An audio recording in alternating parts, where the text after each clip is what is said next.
Assalamualaikum warahmatullahi wabarakatuh. Halo anak-anak semua. Hari ini kita akan belajar tema 4, subtema 1, pembelajaran kedua dengan muatan SPDP, Bahasa Indonesia, dan IPA. Sudah siap untuk belajar hari ini? Kalau sudah siap, mari kita mulai belajarnya. Apakah kamu masih ingat apa itu tangga nada? Ya, tangga nada adalah urutan nada yang disusun berjenjang. Tangga nada dibagi menjadi dua. Ada tangga nada diatonis mayor dan ada tangga nada diatonis minor. Apa perbedaan kedua tangga nada ini? Mari kita ingat kembali. Tangga nada diatonis mayor lagunya bersifat riang gembira, sedangkan nada diatonis minor lagunya bersifat sedih. Kemudian, nada diatonis mayor lagunya cenderung bersemangat, sedangkan nada diatonis minor lagunya cenderung kurang bersemangat. Nada diatonis mayor biasanya diawali dan diakhiri dengan nada do. Kalau nada diatonis minor, melodi lagunya biasanya diawali dan diakhiri dengan nada la. Pola intervalnya juga berbeda. Kalau diatonis mayor, pola intervalnya 1-1 setengah, 1-1-1 setengah.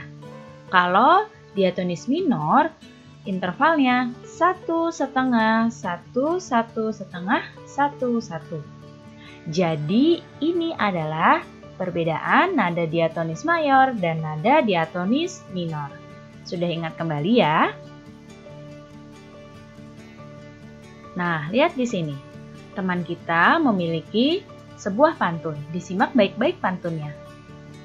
Belah kelapa untuk es kopior, terkena pisau rasanya perih. Yang gembira ciri diatonis mayor, diatonis minor cirinya bersifat sedih.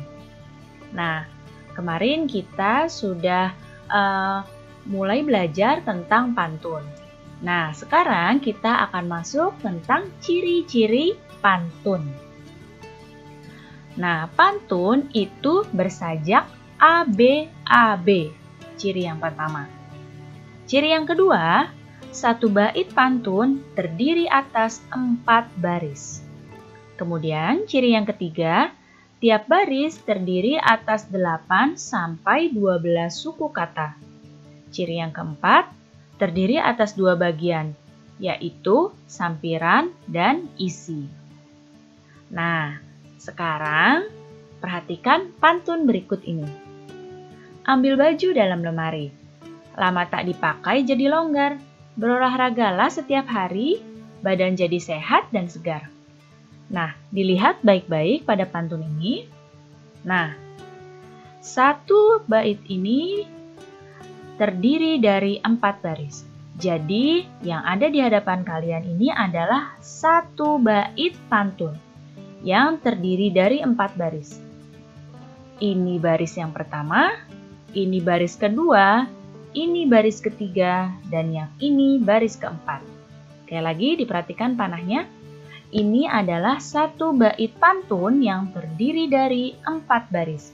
Baris pertama, baris kedua, baris ketiga, baris keempat. Kemudian, nah, baris pertama dan baris kedua itu disebut dengan sampiran, ya. Jadi, baris pertama dan baris kedua adalah sampiran. Kemudian, baris ketiga dengan baris keempat ini disebut dengan isi. Ya, baris ketiga dan baris keempat ini adalah isi. Kemudian, kita akan bahas tentang sajak ABAB. Perhatikan panah dan garis merah yang muncul. Pada bait pertama dan bait ketiga, ini belakangnya sama-sama menggunakan ri, ya, ada huruf ri, ini juga ri. Nah, baris pertama dan baris ketiga ini sajaknya a, ya, sajak a, ya, sama-sama ri. Kemudian Lihat baris kedua dan baris keempat, di sini muncul garis yang berwarna biru nih, ya. Ini adalah sajak B. Jadi kalau dibilang ini adalah A, B, A, B, maka disebut bersajak A, B, A, B. Jadi belakang pada bait pertama dengan bait ketiga itu sama. Dan bagian belakang huruf pada bait kedua dan bait keempat ini sama. Ya, jadi ini yang disebut dengan sajak A, B, A, B. Nah, penggolongan pantun itu ada sesuai dengan siklus kehidupan. Nah, penggolongan sesuai siklus kehidupan ini ada pantun kanak-kanak, ada pantun muda, dan ada pantun tua. Pantun anak-anak contohnya ini. Ya, baca baik-baik. Terbang rendah burung kutilang, hinggap di dahan sambil menoleh, hatiku senang tiada kepalang, ayah pulang membawa oleh-oleh. Nah, pantun anak-anak ini adalah pantun yang ditujukan untuk anak-anak. Kemudian ada pantun muda. Nah, ini adalah pantun yang biasanya digunakan untuk remaja. Ya, jadi di sini ada pantun hujan turun rintik-rintik, ada gubuk di tepi sawah. Wahai Dinda berwajah cantik, bolehlah Kanda main ke rumah. Nah, ini adalah pantun muda. Satu lagi ada pantun tua. Pantun tua ini adalah pantun yang untuk orang tua dan isinya cenderung nasihat. Contoh pantun tua ini. Enak benar tinggal di Batu Jajar, segar udaranya indah dan permai. Anak sekolah rajinlah belajar, agar cita-citanya kelak tercapai. Nah, bisa kalian lihat di sini ya perbedaan antara ketiga pantun ini. Sekarang lihat di hadapan kalian ada hewan-hewan, ya. Nah, selain manusia, hewan juga memiliki jantung dan sistem peredaran darah. Darah ini akan mengangkut nutrisi ke seluruh tubuh hewan. Nah, kita lihat, kita akan bahas satu persatu. Sistem peredaran darah hewan itu terbagi jadi dua. Ada sistem peredaran darah terbuka dan ada sistem peredaran darah tertutup. Kalau sistem peredaran terbuka, itu adalah darah yang mengalir pada tubuh hewannya tidak selalu dalam pembuluh darah dan tekanan aliran darahnya itu lebih lambat. Ini kalau peredaran darah terbuka. Jadi darahnya tidak selalu di pembuluh darah. Sedangkan kalau peredaran darah tertutup, ini darahnya selalu berada di dalam pembuluh darah. Dan tekanan aliran darahnya lebih cepat. Jadi bedanya ini ya, kalau peredaran darah tertutup, ini peredaran darahnya selalu berada di dalam pembuluh darah. Jadi darahnya selalu mengalir di dalam pembuluh darah. Kalau peredaran darah terbuka, darahnya tidak selalu ada di dalam pembuluh darah. Kita lihat di sini. Nah, ini kalau peredaran darah terbuka, ini alirannya seperti yang sebelah kiri. Jadi nanti dari jantung, nah di sini mengalir dan pembuluh darahnya nggak bertemu di sini. Nanti keluar dari sini, nanti dia masuk lagi ke jantung. Kalau peredaran darah tertutup, ini mengalir terus dan selalu ada di pembuluh darah dan pembuluh darahnya ini menyambung satu sama lain. Sistem peredaran darah terbuka akan kita bahas. Nah, hewan yang sistem peredaran darahnya terbuka adalah serangga. Berbagai macam jenis serangga ini peredaran darahnya adalah terbuka. Ya, darah pada serangga itu disebut dengan hemolimfa. Ya, darahnya pada serangga itu disebut dengan hemolimfa dan tidak berwarna merah. Nah, hemolimfa ini mengisi seluruh rongga tubuh dan berfungsi mengedarkan zat makanan, namun tidak mengangkut oksigen. Jadi hanya mengedarkan zat makanan.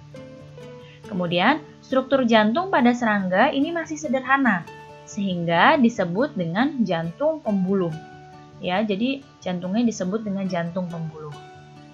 Serangga sistem peredaran darahnya adalah terbuka.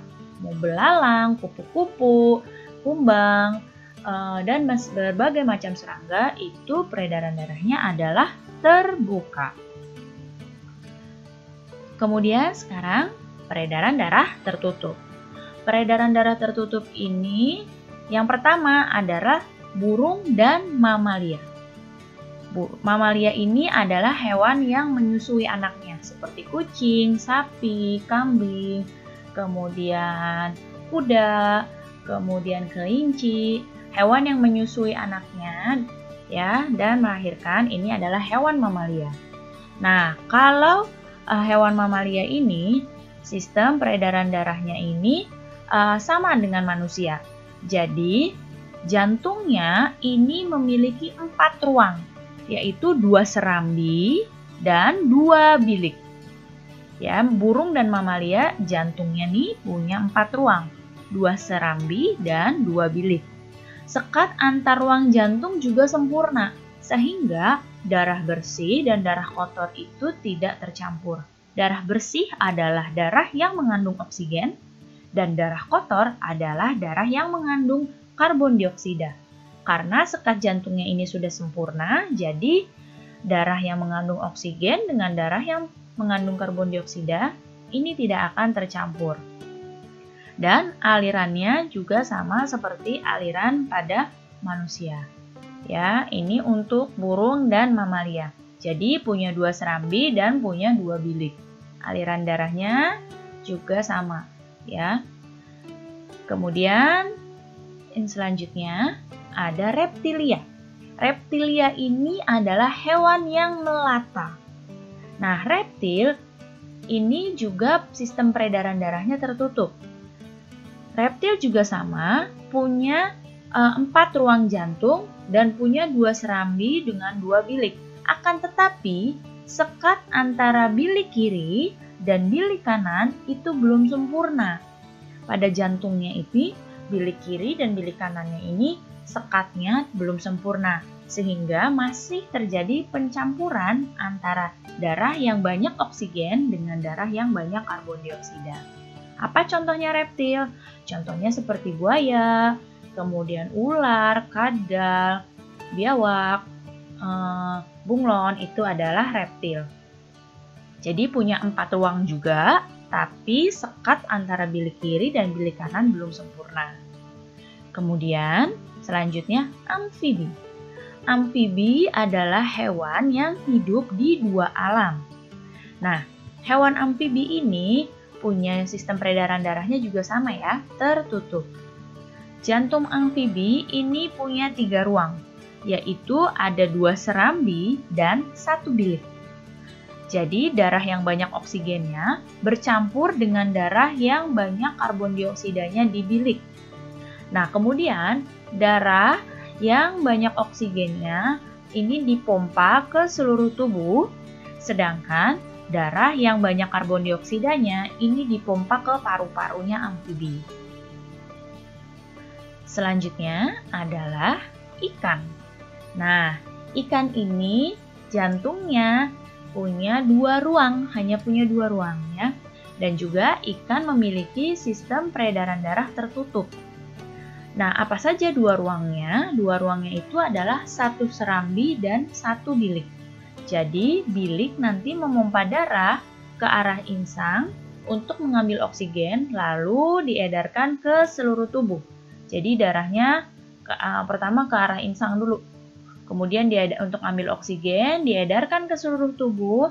Kemudian serambinya menerima karbon dioksida dari seluruh tubuh ikan. Baik anak-anak, cukup sekian ya penjelasan Ibu kali ini. Mudah-mudahan kalian paham dan mengerti. Terima kasih anak-anak semua. Sampai jumpa lagi. Wassalamualaikum warahmatullahi wabarakatuh.